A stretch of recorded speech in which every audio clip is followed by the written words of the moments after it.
We got a mic up. The challenge is this, guys.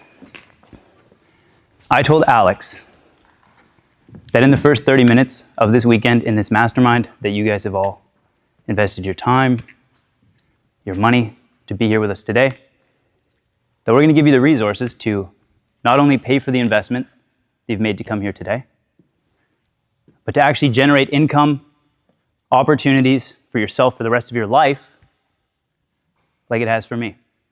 So who here has ever journaled before? Show of hands. Who am I working with? Okay, not bad. What about meditation, breath work? Decent room. Who here actually knows who the fuck I am and why I'm talking about this? Anyone? Right? This is a barber thing. Why aren't we cutting hair? Cool. Let's start there. So, wrong button. There we go. So we're going to do. I'm going to share my story. Okay, you guys were asking for it last night, a few people, so here it is. And I think context is important. Because we're going to be talking about things that are supposed to be changing our lives. We need to know how they've actually worked, right? I'm the living testimonial of this. So we're going to talk about how I got here. It's a bit of a wild ride, so buckle up. Then we're going to be talking about redesigning your character. I'm going to give you 3 tools that have completely impacted and restructured my life, which will become very apparent as we start unfolding this. Then we're going to get hands-on, right? We're people of action here. We're all ambitious. I want to get right into it. We're going to do an exercise together. We're all going to get a chance to start building our characters, start scripting a new reality to existence, and start putting these things to work today, turning a new page together. Sound cool?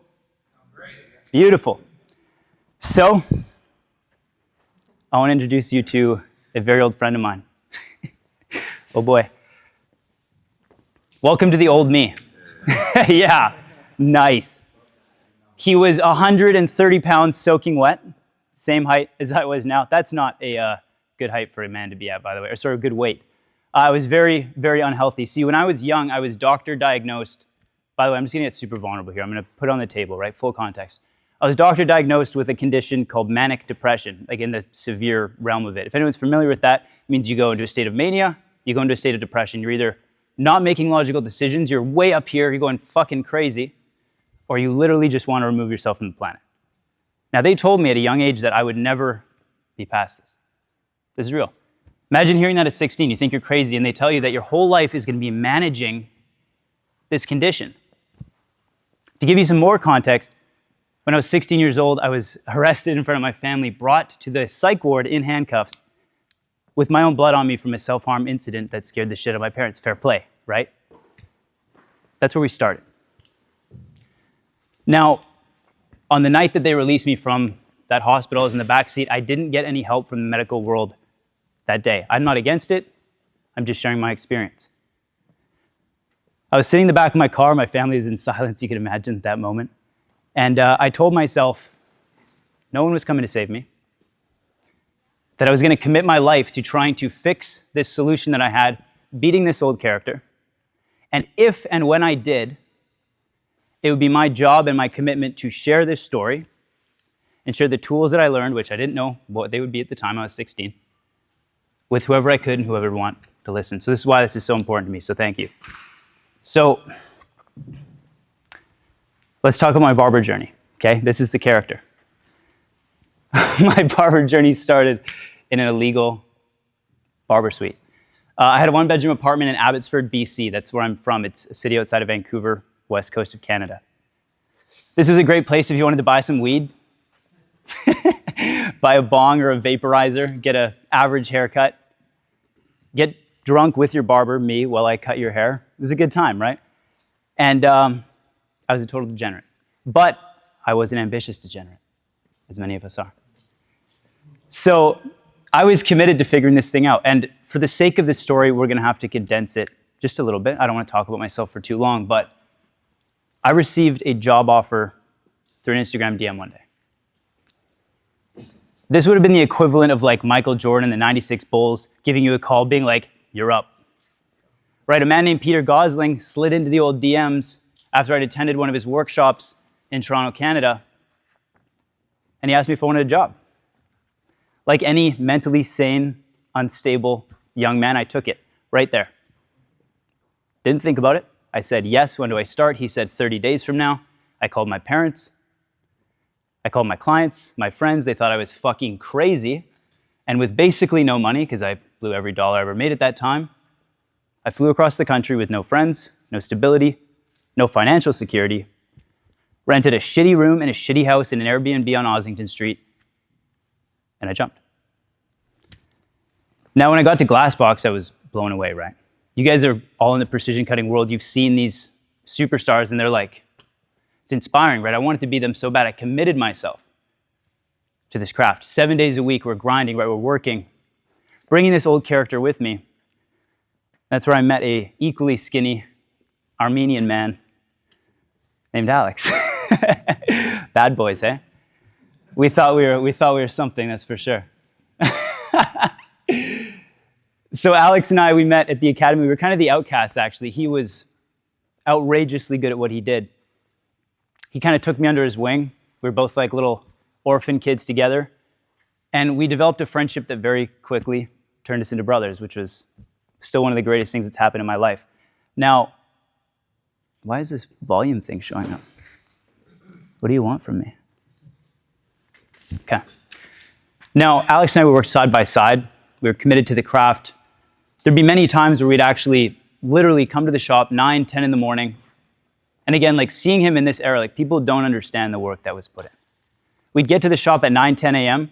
Very, very frequently, there'd be times we'd leave the shop, the education center detached from Glassbox Barbershop at 2 in the morning. And I can prove this because one day we both almost got fired because there was an eviction notice on the door of the academy from the landlord saying they had to shut it down because Alex and I would be in there so late and we'd leave the music on and the tenants upstairs wanted to actually kill us. We fought the eviction. We didn't get fired, but that's what happened.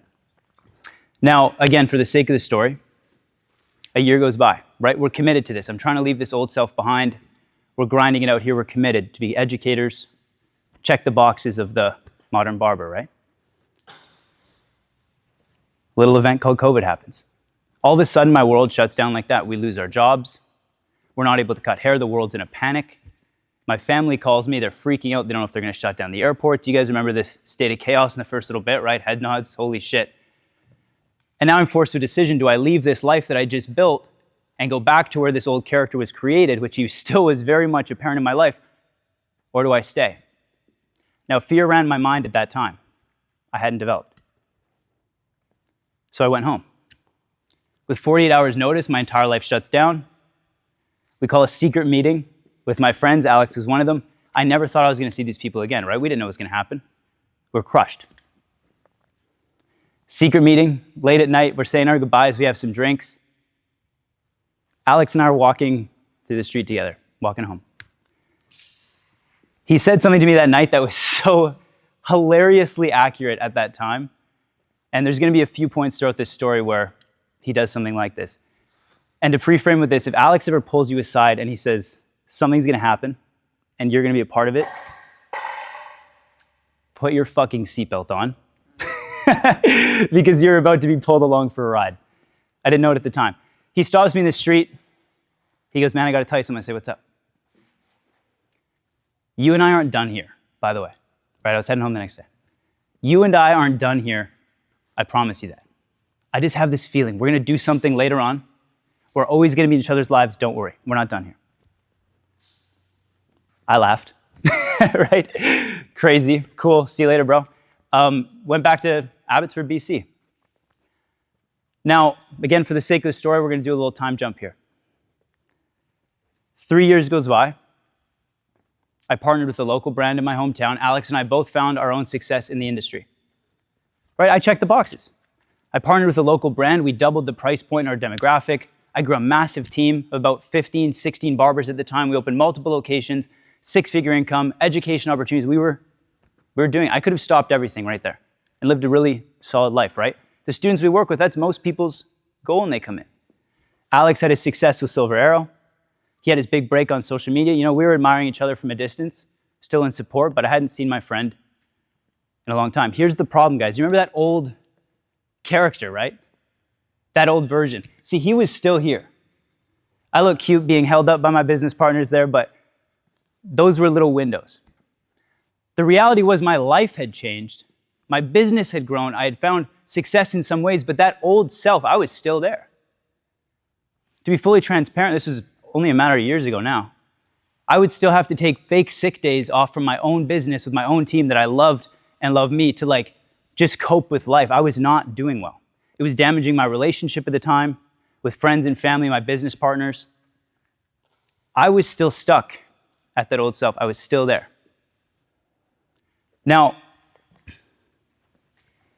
that's what happens.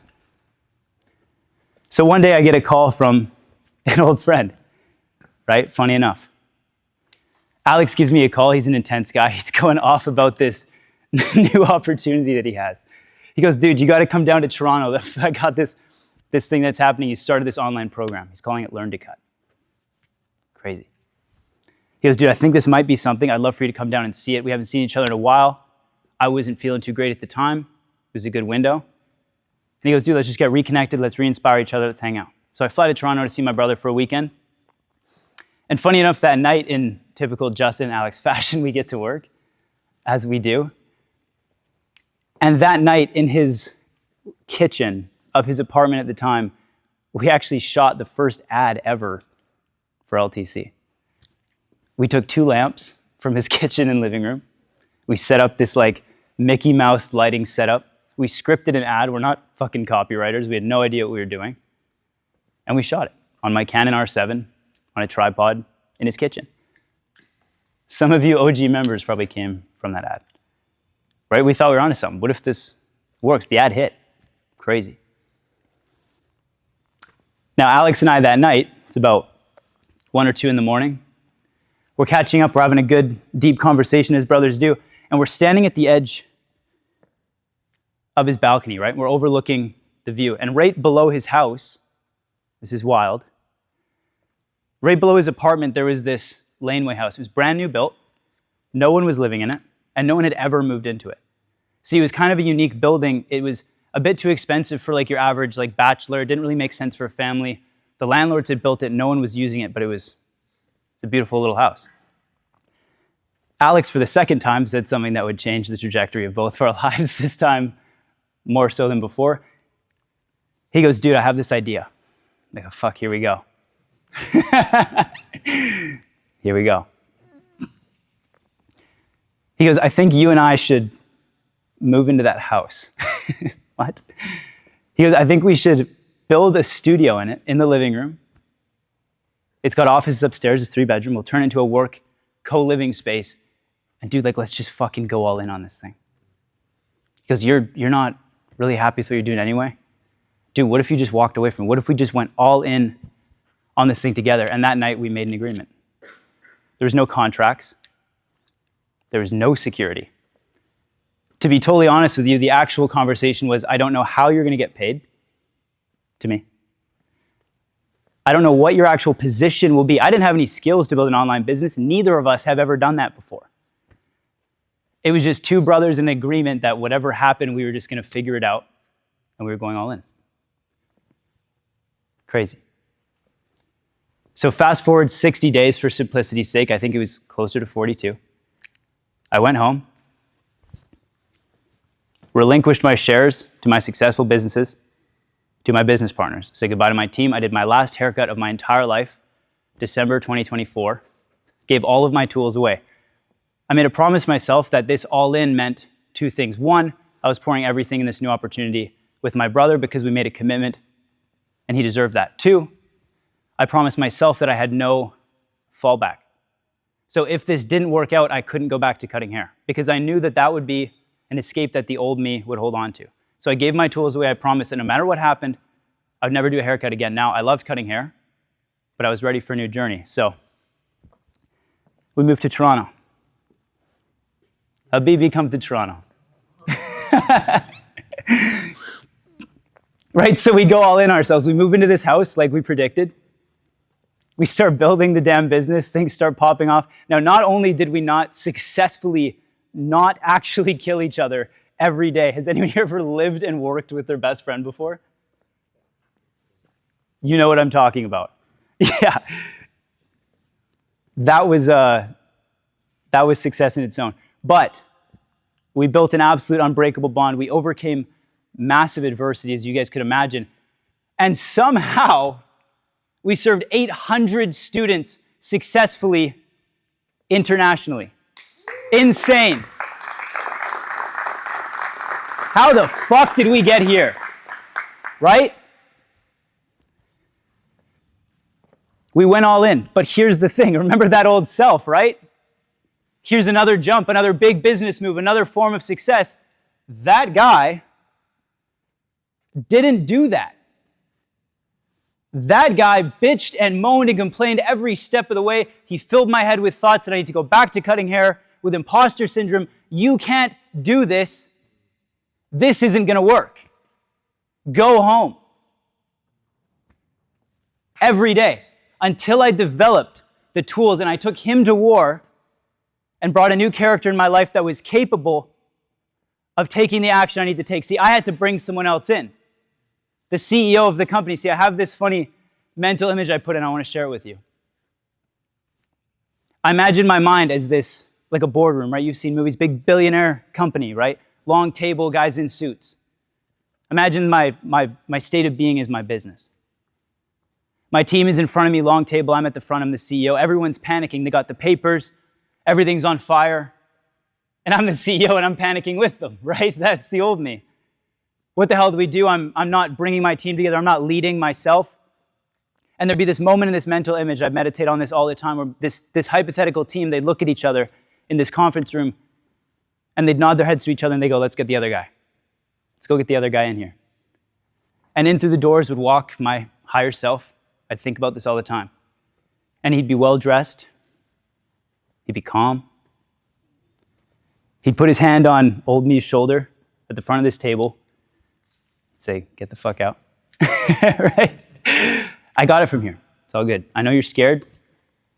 I got this. And he'd sit down, he'd address his team, he'd address his company, and he'd solve the problem.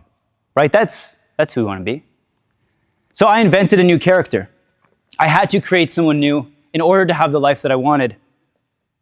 So let's meet the new guy. Come on. Let's go.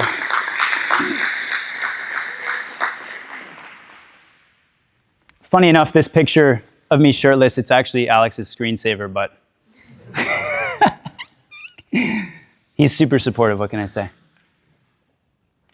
You see, until I had enough documented proof of success, by this time I got about a stack of journals this big for almost a decade.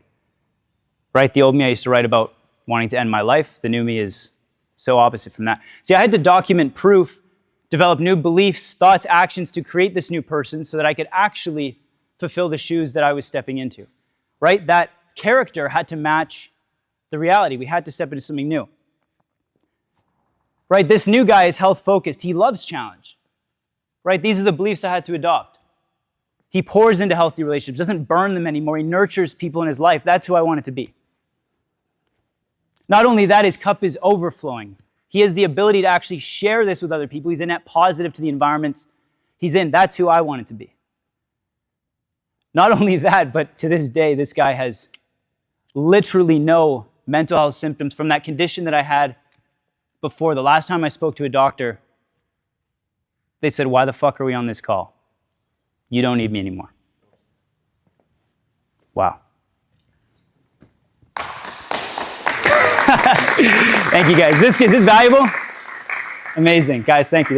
I'm having a ton of fun. See, I had to invent a new character.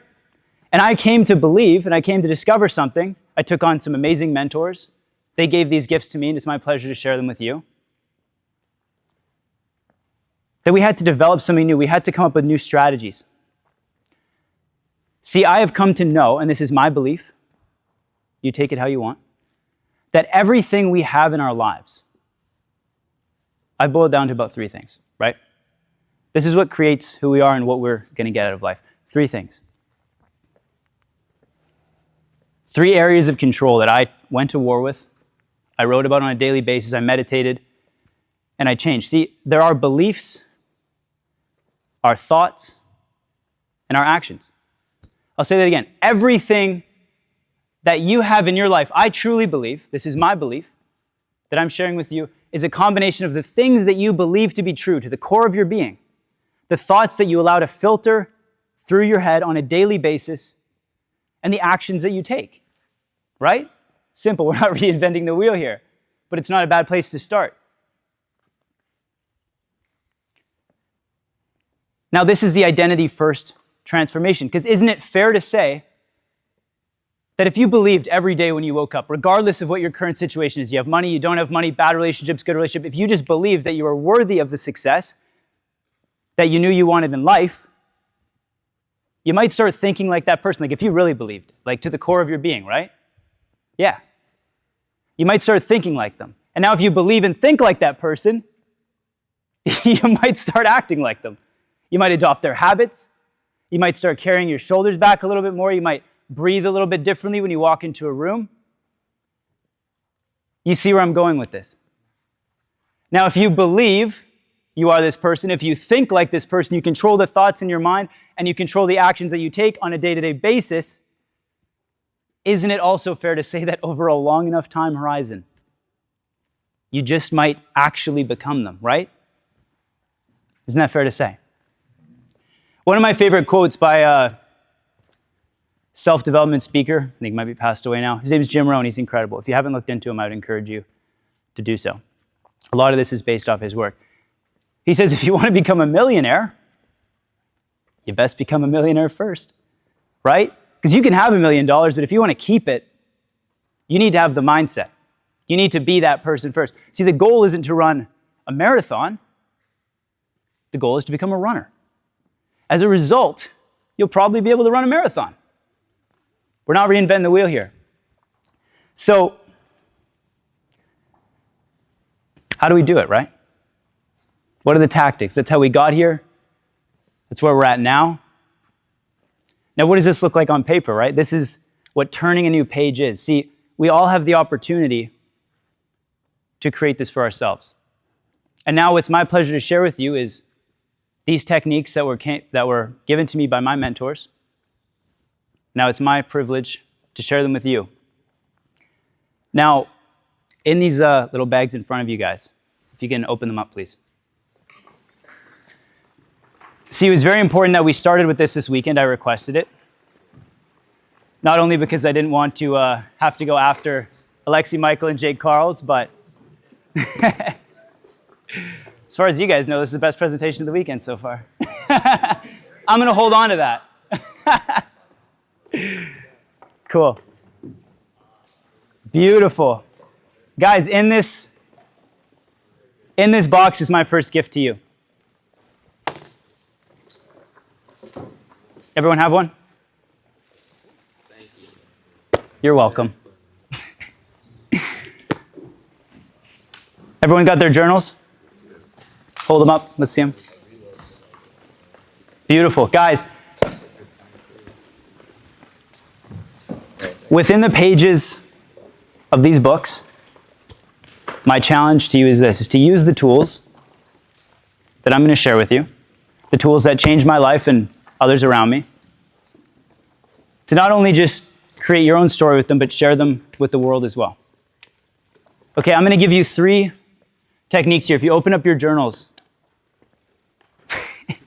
if you open up your journals to the front page, we're going to make a little index together, right? I want you guys to take these tools. This is my gift to you. Take these with you on your journey. We're going to make a little index together, the tools, the descriptions, and how to use them so you can practice these things in your day-to-day. Where's my clicker?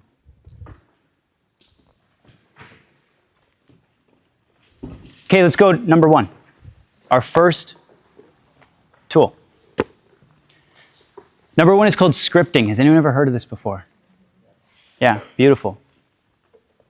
Scripting is the act of writing out your future as if it has already happened. See, most of us, as we know, live in a very past state, right? We wake up in the morning, what's the first thing we do?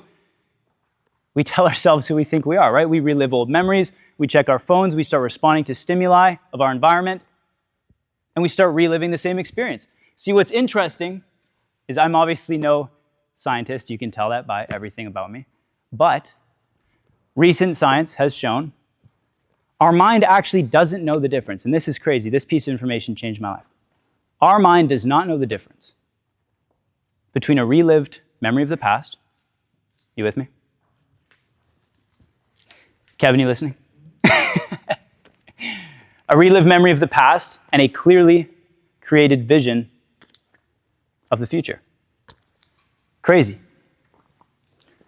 So that further proves the point that what we focus on, we become. Because if you wake up every day, you relive that old narrative, that old self that we saw, I would tell myself that I couldn't do this because of him. Now, when we give ourselves permission to create a new reality, we get to become it. Now, here's the thing. You have to attach detail. That's what's important to this. Just like your past memories have detail and emotion, you need to attach emotion to these. So when you're writing about them, add the detail. What are you wearing? How do you feel? How did you walk into a room that day? What is the emotions attached to it? Did you feel joyful? Did you feel grateful? Right? These are important because you have to feel them. They have to be real. So scripting is the first tool that we use here. Everyone with me so far? Cool. Number 2 is reflect. Become a student of your life. Right? We're all students of this craft. Everyone here takes notes. You guys pulled up with them already. We're doing like hair maps. We're doing section patterns. We're studying this craft so thoroughly, and everyone in this room has done that, and you've all found success in it. Become a student of yourself. Study your habits. Study your thoughts that you're letting run through your mind on a day-to-day basis. Make corrections accordingly. Study yourself. Study your life. Reflect. One piece of information that actually recently changed my life was a problem clearly identified is a problem half solved. Think about that. A lot of us don't really know what we're actually trying to solve for. And when you write something out, and try this, if you don't believe me, write it out clearly and watch its power just completely be removed for you, because now it's something you can just analyze, you can look at. It's not spinning in your mind, which is a very unreliable source sometimes, as we know. So write it out clearly. Become a student. Okay, reflect on yourself regularly. Number 3 is goal setting. Of course. A man without a goal is a ship without a rudder. Where are we going? Everyone here wants to be successful. I know that because you've given up your time and money to spend a weekend here to learn. Not many people do that. But I wonder if I went to every single one of you right now, one-to-one, and I said, what's your goal? Could you tell me at the drop of a hat? Could you tell me exactly what you are working towards in clear detail right then and there if I held the microphone to you? Could you tell me immediately who you're trying to become and where you're trying to go? And if that's the case, if it's not that, we need to get more clear. See, that's the difference. People write out these vague goals. They get vague outcomes. We have to be disciplined with our goals. We need to review them regularly, document them daily, start your day with them, prime yourself with them. Who are you trying to become? What are we trying to achieve? Write out your goals clearly. Reflect on them regularly. Become a student of them. You guys with me still? Sure. Beautiful. This is... Justin, question. What was your goal setting when you were old Justin compared to the new one? I love that. What would be the difference? I love that you asked that. So, Yeah, the way you put them like on this like scale, like what would have been back then and what's it now, the difference? I'm very glad you asked. I actually thought about putting some old journal entries in this slide, to be honest with you. I read through them, the ones I wanted to share, and I actually decided not to. That person would write so detailed, to answer your question indirectly here, there was no goal setting in that old self. I would sometimes write that I just wanted to be better, and it was vague like we're discussing here, but that person would pretty much only write ruminating on the misery that he was experiencing, and I frequently wrote about ending my own life in great detail. That's what I focused on. That's what that old self did. Now, if you look at the new journals, and I actually did a comparison the other day, I'm rather emotional to be fully honest with you. Nothing but abundance. Clear goals, clear actions. Who is this new character, right? Set clarity on your goals. It's a great question. I love that. So, we have our index. We have our new journals loaded with the ability to craft our dream life. What I'd love to do is fill in this first page together. So we're going to do a little hands-on exercise. I want to give everyone a chance to actually put these things into practice while it's fresh in our minds, while we're inspired. Hopefully you are. I am. And we're going to take action. So I'm going to set a timer. And what I want you to do is on the first page of your journal, just write out your goal clearly. Get something out. It doesn't have to be the end vision, that your last goal you're ever going to set. Just something. What do you want? Is it a certain amount of revenue this year? Is it a feeling? Is it a relationship? Is it someone you want to become? Just get clear on something. Okay? And then below that, we're going to practice scripting. I want you to write out a situation where you've already accomplished this goal from the first person, present tense. Now that I have, I feel. Right? Add detail, emotion. How is it going to feel when you achieve this thing? Write it out as if it already happened, okay? So we're going to set a timer. Does everyone feel clear on that? Beautiful. We're going to take about 5 to 7 minutes here. Let's make this reality. Cool?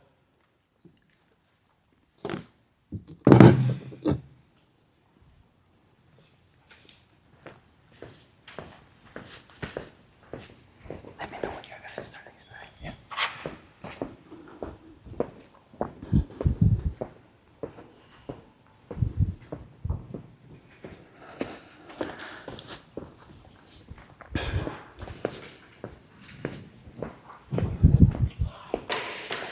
Sylvia, I just need to connect to the speaker thing. And then could you... Your phone, my phone. Your phone. Yeah. My phone. Morning. Morning. Good morning.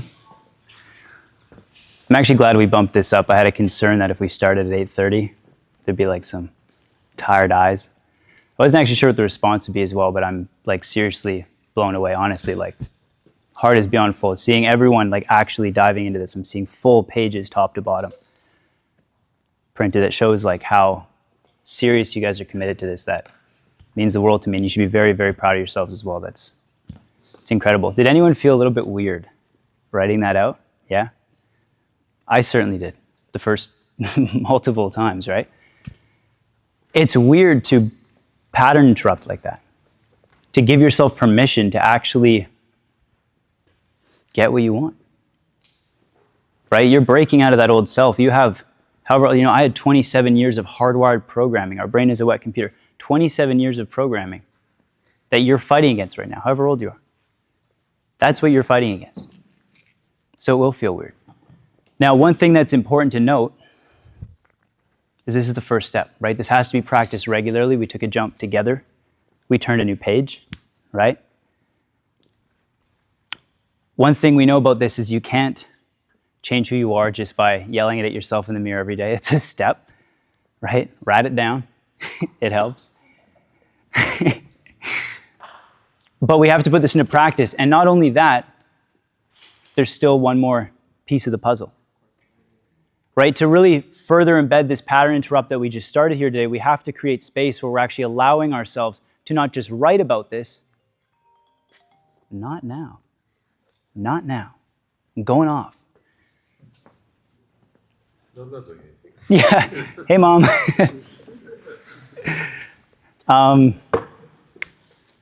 Where was I? Write it down. Write it down. So we have to prime ourselves. We have to give ourselves space to actually live this out, right? Because if you just write this down, it may mean something to you right now. It feels good, right? It did. But then you go about your day, you start interacting with the same people, you start responding to the same stimulus, and then all of a sudden, you come back to that same person. See, just like we have to work out our bodies, we have to work out our minds. And this is where priming yourself with breath work, meditation, holding space to feel these realities is crucial. So when we do breath work, we do meditation for a few minutes a day, what it does is it mentally primes yourself. It holds space, like I was saying, for you to actually get to feel and become this person. Because remember, our brains doesn't know the difference. When you think of an old memory of the past, your brain, not a scientist, but this is the kindergarten explanation, releases a chemical reaction throughout your body. It creates your present state of being. And that's who you are. So if we know it to be true, we know the same thing will happen when we take our attention and we put it into these things that we've scripted, attaching emotion and detail to it, and we relive these in our minds as if it's already happened. That's a memory now, a future memory. Isn't it fair to say that we're going to release the same chemical reaction? We're going to start becoming that person and start priming ourselves for this reality. See, that's the missing piece of the puzzle that we don't always stay committed to. What breath work does is it primes your nervous system. It's going to pull us out of our critical, conscious minds that we live in the day-to-day and enter us into a very influential subconscious mind where we can live these things out. We can start priming this into every cell in our body, start becoming it.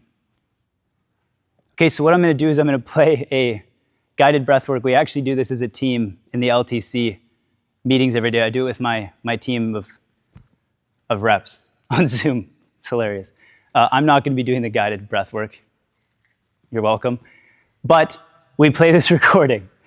And what it's going to do is this isn't a Zen mode meditation session. There's going to be some rapid breathing, full body breathing. Okay, we're going to be pumping oxygen into our blood, into our bodies, raising our frequency, and there's going to be some long breath holds at the top of it. Has anyone ever done something like this before? Yeah, cool. For those of you who haven't, or those of you who have and you're not as experienced, it will be a little bit uncomfortable, but that's the point, right? We're doing a pattern interrupt. We have to pull ourselves out of this. You're not just going to get there by closing your eyes and listening to Zen music. We have to break this pattern. So we're going to raise our frequencies. We're going to pump our body full of energy, and we're going to do long breath holds. And in these breath holds, I would like you to set a challenge for yourself. To allow yourself to just sit back, surrender to it, and hold these scripted realities in your mind. Hold this new character in your mind. Hold this direction that we're going. Let yourself feel it. Give yourself permission to actually go there, to actually feel it. Just for a second if you can. That's the challenge. Can you guys do that? Cool. So, what I'd love for you guys to do is let's sit up, just comfy in our chairs. I don't know the science behind it, but that helps for some reason. We're going to rest our eyes shut, and we're just going to follow this breathwork experience together. Cool?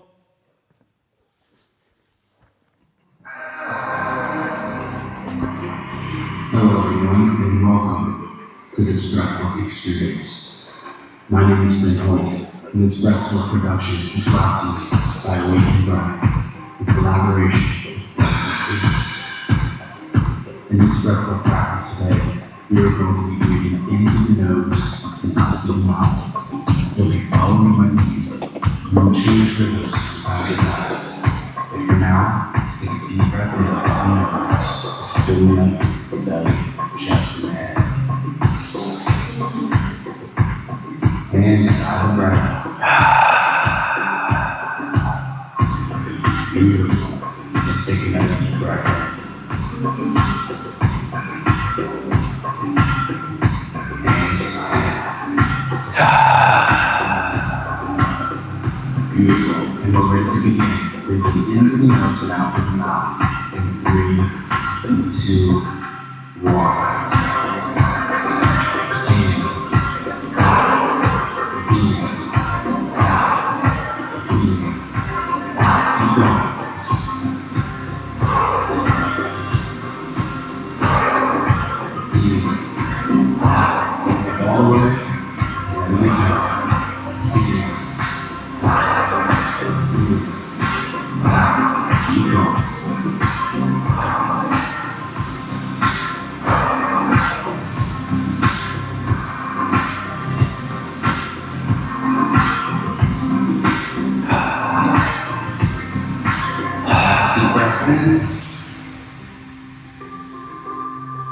And let it go.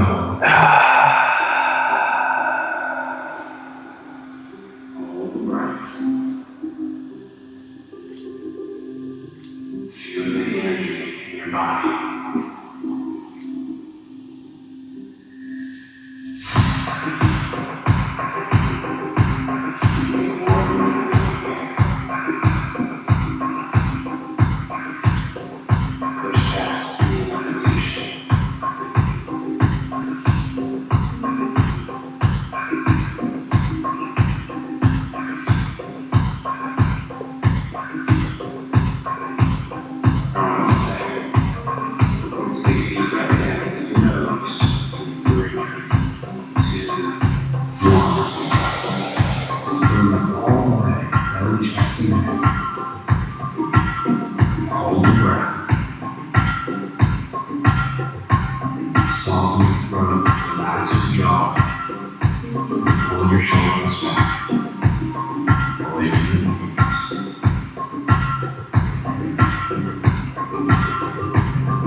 Release the breath.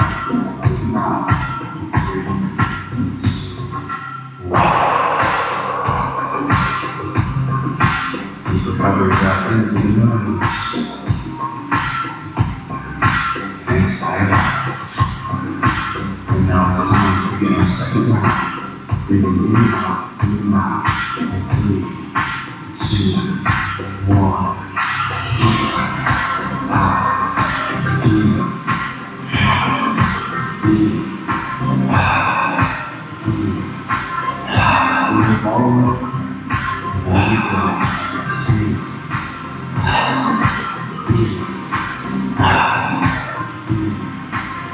Longer breaths now.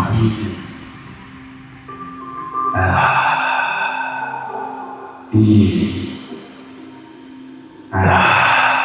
Look at the nose now. In. And out to the mouth. In. Nice and slow. Out. Last breath in. Bring up all the way. And sighing the breath out. Holding your breath.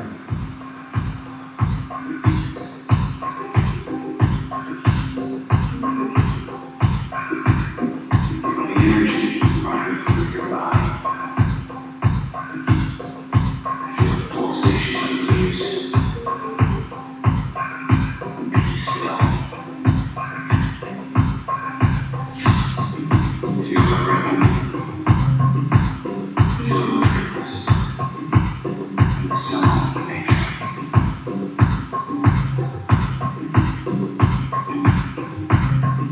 Get ready to take a deep breath in through the nose. 3, 2, 1. Pulling up all the way, belly, chest, and head. Pulling the shoulders back, softening the throat and jaw. Feel your power through your heartbeat.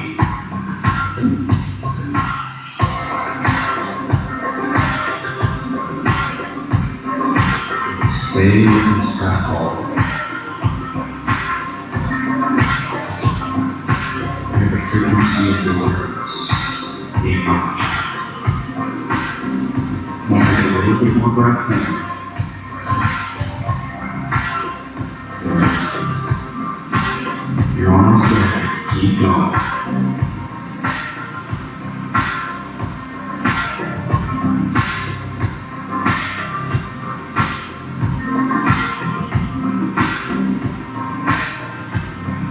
And sigh the breath out.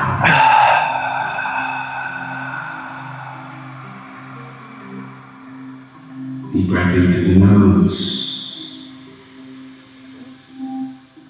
And let it go.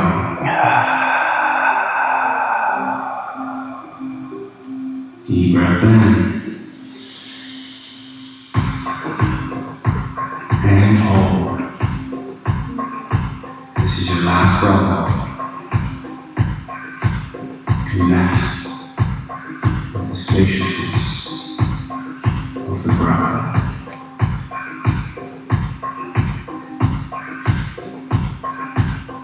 Take a little more air in. Good. For 3, 2, 1.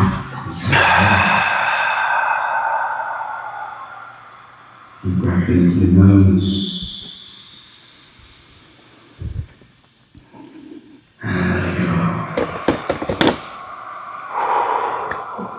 Thank you everyone for practicing this breathwork flow with me. My name is Bennett, and in collaboration with Breathwork Beats and Bennett Music, we are all honored to share this breathwork with you. Until next time, namaste.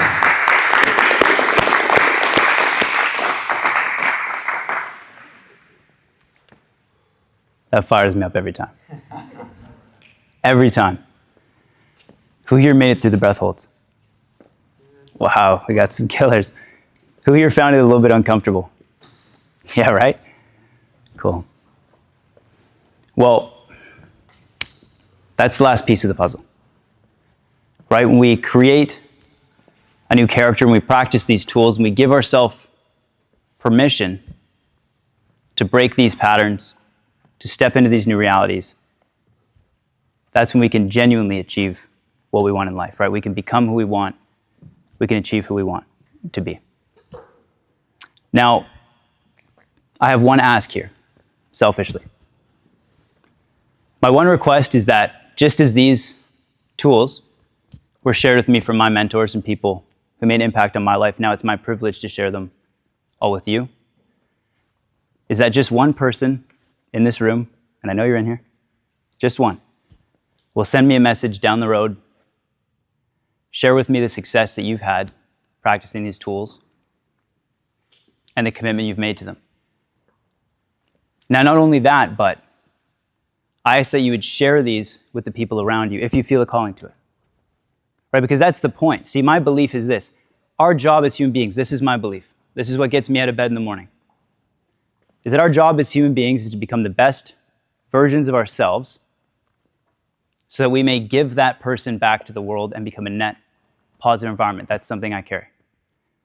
Now, I want to introduce you guys what the ultimate gift is here. If I have 2 more minutes here, can I share one more quick story? I think this will really bring it home. Is that cool? Yeah. A year ago, I was on a flight, and it was actually the first scripted day after practicing these tools consistently that had ever come true. I won't share with you what it is, but it was a big event. I had to take a flight somewhere for one day. It was an impossible opportunity. It was about a year ago. He knows what it was. On my flight home, amazing day, right? I'm riding a high. Something I had written down in a journal and described to the detail what I was wearing happened that day. Believe it or not, this is true. I'm in the airport coming home. Flight gets canceled, delayed, sorry. So the airport's flooded, right? Multiple flights something had happened. The airport is packed, right? The bars, the restaurants, because people are missing their flights. I go, that's no problem. Shit happens. All good, right? New guy, he doesn't care. So I go to a restaurant. I got a few hours. I'm going to do some work, make some friends. I walk to one of the restaurants. It's just absolutely packed. I go to the front. I go, there's no chance you got room in here, is there? She goes, let me check. She comes back. She goes, you're the luckiest man alive. I go, tell me. She goes, we have one spot at the bar. Do you want it? So that sounds great. I sit down at the bar. There's one spot. There's a woman on my left. There's a man on my right. I say hello. I say hello. I'm feeling good that day, right? I just scripted something into existence. I'm riding a fucking high. The guy beside me is giving me this funny look, right? Not weird. He goes, hey man, this is a true story. He goes, hey man, I hope this isn't weird, but I saw you on the flight in this morning. We were on the same flight. Why is a young guy your age flying to Boston for one day? I go, it's crazy to say. He goes, I saw your energy. You carry yourself in this way. And I couldn't stop looking, not in a weird way, but I wanted to figure out what you did, dude. It's crazy that you're sitting beside me. Who are you, right? What do you do? I said, it's incredible you say that. And I shared with him my old self. I told him this is actually a big day for me. It's crazy we're having this conversation. I'd say I used to fucking hate my life. No one's ever said it to me before, that you're glowing, right? That's not something the old Justin got. I open up to him. We start having a real conversation in this airport bar after a delayed flight. And I share with him my story. I share with him these tools, these tactics that changed my life. And this man gets emotional. He was about 20 years older than me. Turns out he was from the same city that we're in. He lives in Toronto. He's a very successful developer from a very wealthy family. He's married. He has children. He opens up to me this bar. I didn't know his name yet, by the way. Total strangers. He tells me he's heavily suicidal. He tells me his marriage is falling apart. He's having serious health problems. And he was flying to the same city as me for that one day for a specialist appointment because he's been traveling around trying to figure out something to fix this physical condition he was having. Does this sound familiar? There was something wrong with his eye. It was twitching. He was losing vision in it. Doctors couldn't figure it out. They didn't know what the hell was going on. He said his life is just in shambles. He was very transparent. We had a very real conversation. It was very powerful. I shared with this man the tools. I spoke some words of encouragement to him. I said, hey man, you can figure this out. If I did it, I'm no different. We had a great conversation. I got his number. We'll call him Greg for the sake of the story. Save his identity. I go to Greg and say, hey man, can I grab your number? Because sometimes people have these conversations, but this means a lot to me and I want to see if I can help you, right? I'm no wizard, I'm not God, but maybe I can help. He kind of says, sure, right? Probably not thinking anything of it. The next day, I get home. I tell Alex about this. I go, holy shit. And I message Greg. I said, hey, bro, just want to check in on you. Like, I really appreciated that conversation. I texted him the tools that I shared with you, a little instruction book like the index that we made here today. And I did something kind of weird. I asked him for his mailing address. I said, Greg, what's your home address, brother? What's your postal code? Right? He gave it to me. Weird. I asked him for his mailing address, and I mailed to a stranger's house a journal like I gave to you, and a book that I was reading at the time that I thought would help Greg with some of the specific things that he was dealing with. And I just threw the ball in his court. I said, hey, man, I didn't tell him, by the way. He didn't know why I asked for his address. I just mailed it to his house, and I thought nothing of it. He sends me a text 2 days later when the journal showed up. He goes, wow, it's one of the nicest things he's done for me, right? It's a cool act of kindness. Feels good. I said, no problem, dude. I hope that you can use these tools that I've shared with you all today, and I hope they serve you. Now, one thing we know about life and helping people is most people don't take it, right? I just threw it out there. Why not? What if? 6 months later, I get a text message from Greg. Sorry, this is a year. My bad. A year later. What's going on? I get messages from Greg a year later. He went to rehab for the mental health problems he was having. He met a new partner. He started training. Every day he's getting in the best shape of his life. He found a solution and a doctor who could help him with the problem with his eye. And he's feeling better than he's ever felt in 10 years, and he wants to meet for coffee with me. This was in October.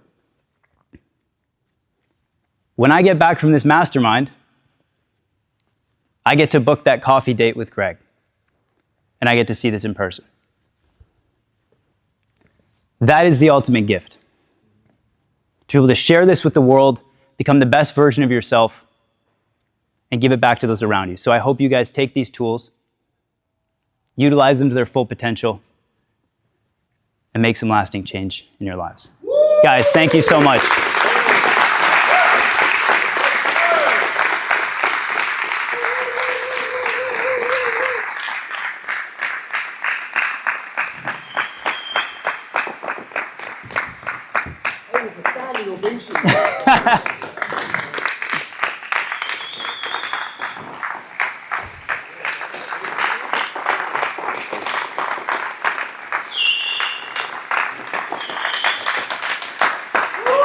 Thank you, guys.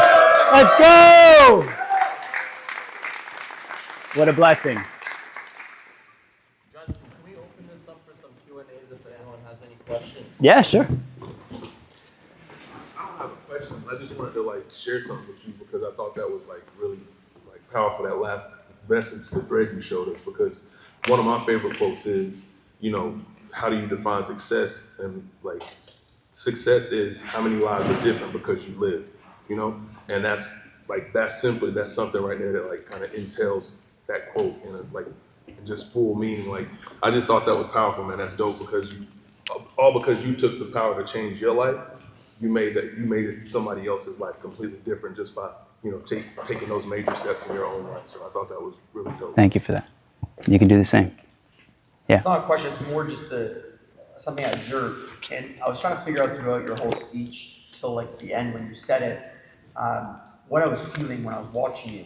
And what I was feeling was, I didn't know how to explain it until you said it. And you said it when the man, Greg, I think was his name, who was sitting next to you on the plane, said that you were glowing. I feel the glowing energy from you, and that's what I was thinking the whole time. And you really authentically breathe that. So I just want to say thank you. And, Thank you. I don't feel it often with people, and not in a weird way, I feel it too, man. We got married, you're glowing. Thank you. Keep That's running with that. insane to hear. I appreciate that. There was no script for this. It just came right out. Yeah. Yeah, bro. So you're the way you are now is a very specific type of person. Yeah. It's a very positive mindset towards life. And I feel exactly what you say, and sometimes I feel that in myself. And I just want to ask, if you're surrounded by people that are completely the opposite, and you're trying to get out of that mindset of like negativity mindset, surrounded by people like that, and you're the only one has that positive mindset. How do you deal with that when even like you're trying to get out of it, like surrounded by those people, but you're still trying to focus on what you're trying to do and like let out all that outside noise? Yeah, that's a great question. 2 things I want to share. One, from my experience, of course, I'm not a life coach, I'm not Tony Robbins, but I've also been through this. When you're going to do a massive pattern interrupt, it's not only going to change yourself, it's going to change everything around you. When you want to do something extraordinary in your life, when you want to break out of an environment like that, it's fair to say there's going to be discomfort, right? That's why so many people never do it. Now, there's a great story about a boiling pot of water, okay? If you take a pot of water and you have 3 items, you have a carrot, bear with me, you have an egg, and you have a coffee bean. You with me? If you put a carrot into a boiling pot of water, right, the pot of water represents your environment. That's the water. If you put a carrot into a boiling pot of water, what happens after a few minutes? It becomes soft, right? If you put an egg into the same pot of water, what happens to the egg after a few minutes? What happens to the inside of that egg? It gets hard, right? If you put coffee beans into a boiling pot of water, what happens? Turns the water into fucking coffee, right? See, there's 3 types of people. You can either be a carrot, and you can get molded by your environment, you can become soft to it, you can get broken by it. You can be an egg, and that's many of us who have hard pasts, right? You can become hard on the inside. That's not good either. You build this outer shell to protect yourself. You get hard, you get numb to life as a defense mechanism. That doesn't work. But you see, you're a coffee bean. Now, the coffee bean, it takes time. It doesn't happen instantly. But after a few minutes, it will turn that water into coffee, won't it? You have to be the coffee bean, and you have to be willing to stick it out long enough to change the environment around you, and I promise you it will happen. That's the truth. And that's the beauty of it. Does that answer your question? Yes, thank you. Thank you for asking that. It's good of you. Mr. Kevin, this is your weekend, bro. What do you got? This is Kevin's mastermind, by the way, guys. I got out of bed for Kevin. Just kidding. What's up, bro? It seems like you shape your reality. Awesome. So, what are some people, some books that shape who you are? Yeah, beautiful. So, honestly, it could be a crazy list. And just to open book, everyone has full permission to ask me for these things. Like, if you want to shoot a message like, I love this stuff, I will give you every resource I've ever had. I got you. To keep things simple and concise, I would say the absolute number one. For me personally, different voices, different mentors, different situations hit different for different people. But this was mine. And actually on the day, this is so good. On the day that I started journaling for the first time, I was very, very depressed in Toronto, right? We've heard this story now. My dad actually sent me a seminar. It's an old seminar. He's like the OG of self-development. His name's Jim Rohn. Super, super old school. Like, we're talking like low quality video. He's got like a corny radio voice. He's an absolute boss. There's a quote at the beginning of that video that completely changed my life, and I always carry this with me. He starts off his seminar and he says, here's the challenge of life. You can get more than you've got because you can become more than you are. And of course, the other side of the coin reads, unless you become more than you are, you'll always have what you got. That stuck with me. So Jim Rohn has been probably the biggest impact.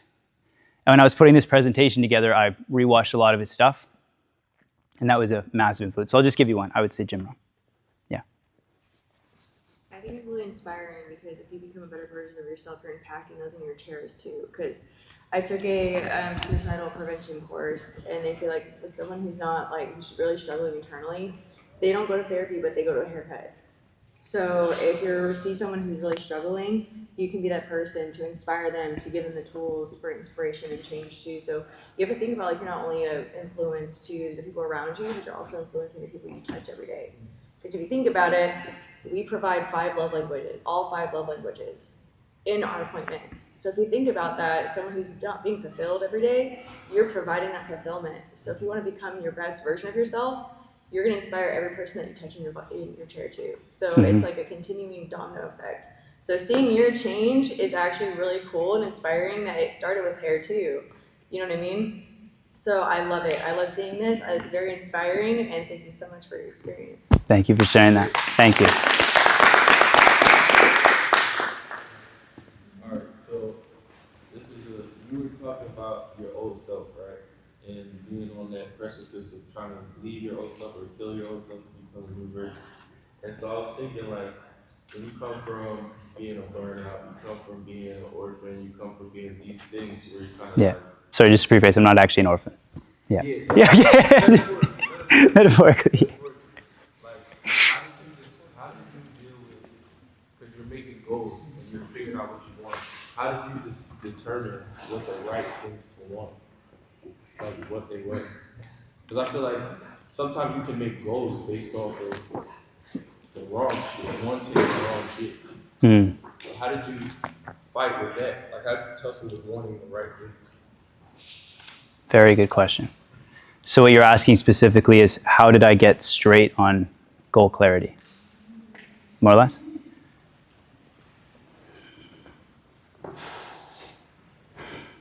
I'll be honest with you, man, that's something that I still deal with for sure, because it's an ongoing battle. And I'm going to answer this to the best of my ability. Again, I don't have the answers, but I'll share from experience. It's all I can do.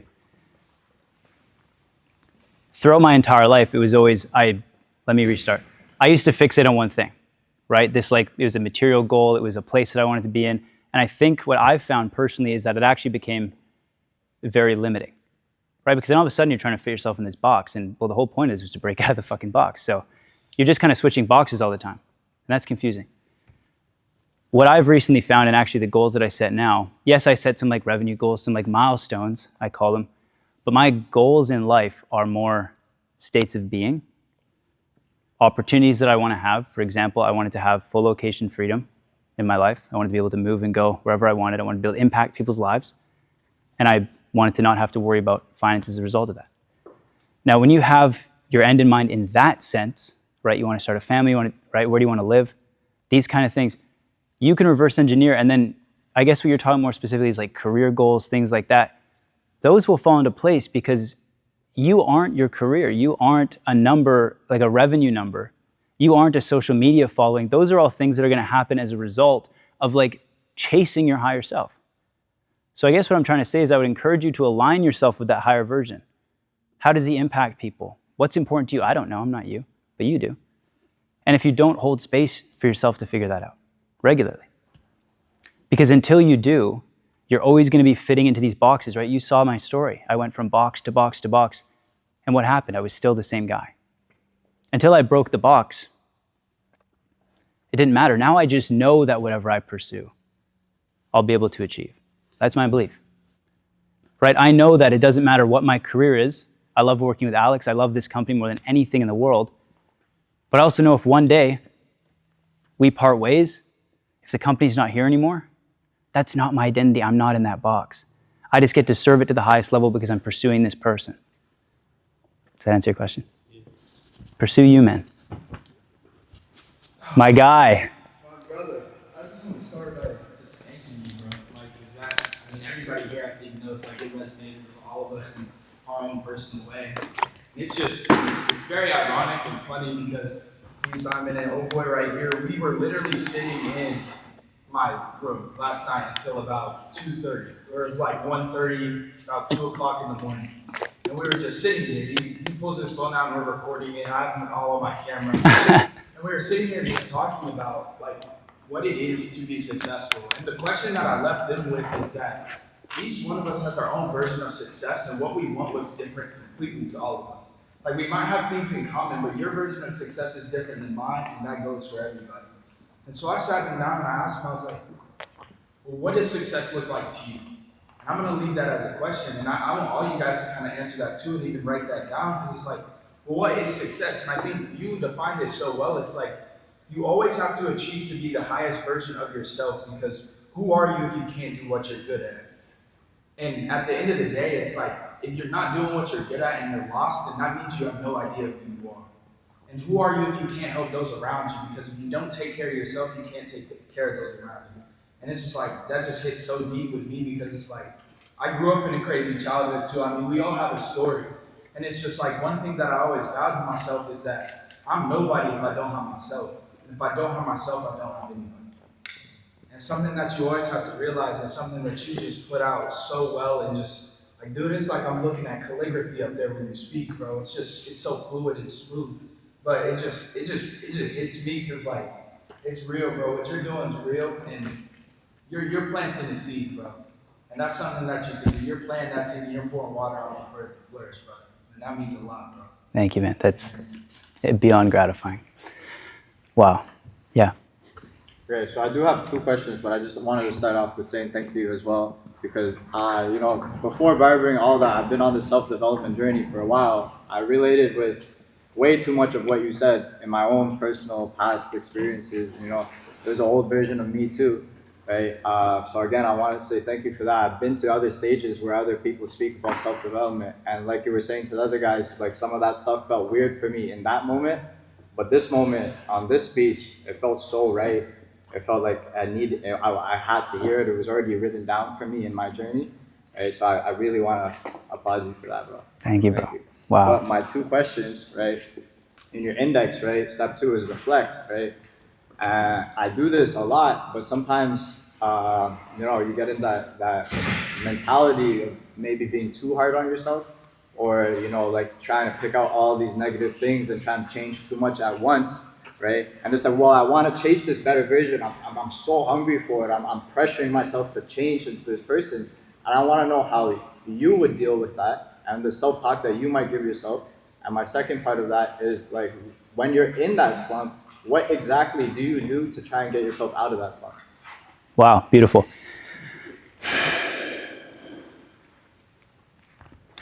So the first question was how do you speak to yourself when we're reflecting, right? So you gave half the answer in the beginning, right? You said, I'm finding all these negative details and forcing myself to change them, right? Reflecting is observing, right? We're observing what's happening. We're documenting things. You're not punishing yourself, right? I always treat myself, we have our inner child, right? I'm not going to get too far into that. But that's why I separated the old self, new self. And yes, it was a battle with my old self, but I wasn't trying to kill him. And he had to die in a way, but he's still in there. I still talk to him. I still reflect with him. He's still a part of me, right? We're not denying, we're not removing, we're not killing anything. It is acceptance, man, like 100%. And what I mean by that is this, like I would treat myself as if I was someone that I loved, because that's what we need to do, right? We need to love ourselves. And so when we're reflecting and we're having these moments, you need to accept that, right? You need to highlight the things you need to change, but look at it from a point of curiosity and development, not what the fuck is wrong with me? I need to change these now, and you're forcing this time horizon, because that's the old self-sabotaging, if you actually think about it, right? He wants to keep you. And what does he do? He thinks irrationally. He sets unrealistic expectations. He has limiting beliefs, and he makes everything fucking negative. So think of yourself like this. When you're reflecting, I do this meditation all the time. It's very, very powerful. And it's the higher self meditation, right? Once we know who we want to be, we can kind of go meet them. It's cool. And I meditate all the time, and I imagine this person like the CEO in the boardroom, and he walks towards me. And I picture what he looks like. I picture how he carries himself. You can feel that energy, right? You guys felt mine today. And he would come up to this broken version of myself, and I'd be freaking out, right? Complaining about all these things. This is who I am. And in just this calm voice, he would tell me that he's got this. Because you are already this person, Addie. You are already him. You are that higher version. It's all inside you already. You just have to reflect on it. You have to give yourself permission to grow. Just like you were nurturing a child, just like you're nurturing yourself. You have to reflect on it, not punish yourself for it. Okay. Right? But we're not ruminating on our mistakes. Mistakes are important. Growth is exciting. That's the beauty of life. When you're done this chapter, there's going to be others. I'm still working on things on a day-to-day in my journals. Every day. Right? It's never going to change. We have to change our mindset around the change. Does that make sense? Yeah, it does. Beautiful.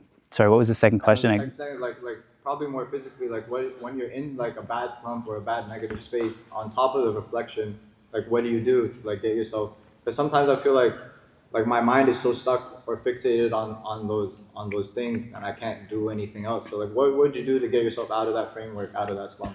Yeah, great question. So this is something that's going to be very specific to you. I can share what's helped me, and there's honestly a lot of things.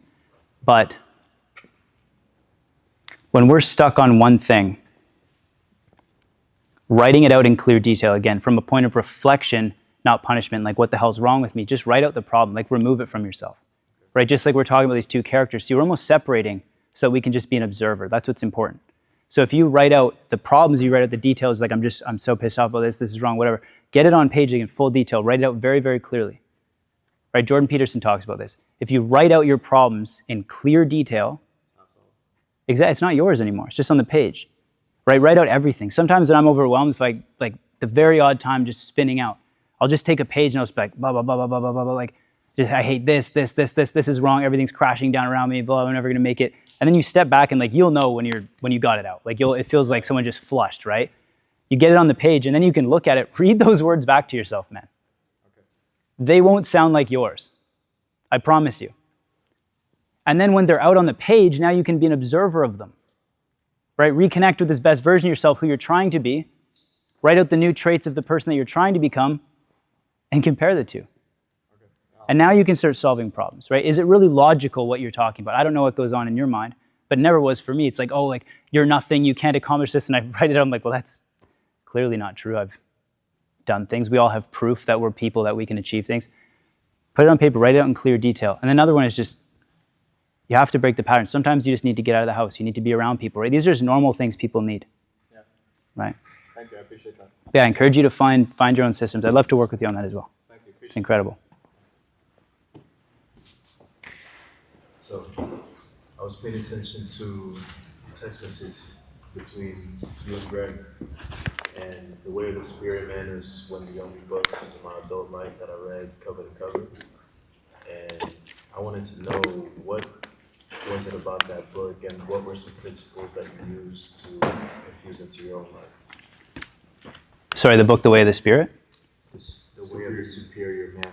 Oh, yes. I was like, I never read that book. Yeah, Way of the Superior Man.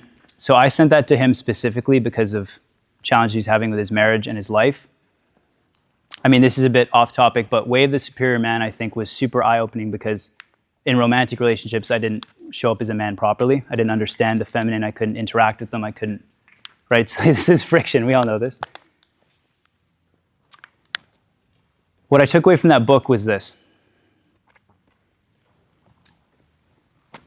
You have to be so strong in your own conviction, your own life, that you have to be able to like hold space for them to like enter their feminine, right? You're not trying to solve problems for them all the time. You can't deal with your female partners the same way you deal with men. At the end of the day, it's you who has to lead that, right? But in order to do that, my takeaway was this. I had to become the best version of myself. And I realized why past relationships romantically didn't work out, because I was so far from someone that I would trust to follow, that you're just projecting all of your shit onto them, right? So I would say that was my biggest takeaway. Just honestly, in general with that book, how to show up properly, not just for women, but for people around you, what it actually looks like to be a well-developed human being and to like provide a space for people to grow. Beautiful. Wow, let's eat. Cool, thank you guys. Wow, amazing.